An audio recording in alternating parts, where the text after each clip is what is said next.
বন্যায় নাজেহাল পাকিস্তান। দিনে দিনে বন্যা পরিস্থিতি অবনতির দিকে ধাবিত হচ্ছে। পাঞ্জাব প্রদেশে বন্যায় আরও ১৩ জন প্রাণ হারিয়েছেন, আর আজাদ জম্মু কাশ্মীরে আরও একজনের মৃত্যু হয়েছে। আবার শুক্রবার বন্যার পানি দেশটির দ্বিতীয় বৃহত্তম শহর লাহোরের উপকণ্ঠে পৌঁছায়। পাশাপাশি বড় শহর ঝাং ডুবে যাওয়ার আশঙ্কা দেখা দিয়েছে।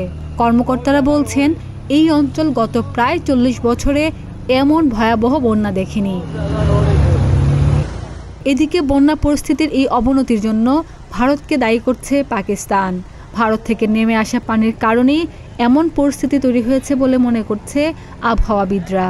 এজন্য তারা নয়াদিল্লির নদীর পানি বন্টন চুক্তি স্থগিত করা এবং ভারতের একটি ব্যারেজ ভাঙাকে দায়ী করছেন। পাকিস্তানের পরিকল্পনা মন্ত্রী আহসান ইকবাল বার্তা সংস্থা রয়টার্সকে বলেন, চুক্তির আওতায় ভারতের কাছ থেকে যে পানি প্রবাহের তথ্য নিয়মিত আসার কথা ছিল তা সময়মতো কিংবা যথেষ্ট বিস্তারিত পাকিস্তান পায়নি। তিনি আরও বলেন, আমাদের হাতে যদি সঠিক তথ্য থাকতো আমরা আরও ভালোভাবে পরিস্থিতি সামলাতে পারতাম।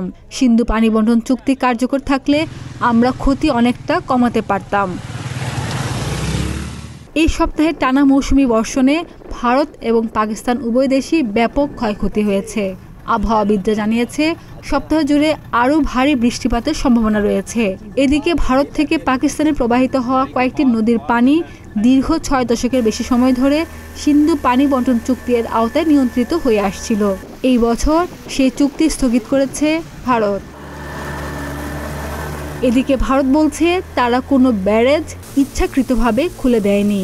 মাধোপুর ব্যারেজের দুটি গেট ভেঙে গেছে, এইটাই মূল কারণ। আবার টানা বৃষ্টির কারণেই এই বন্যা।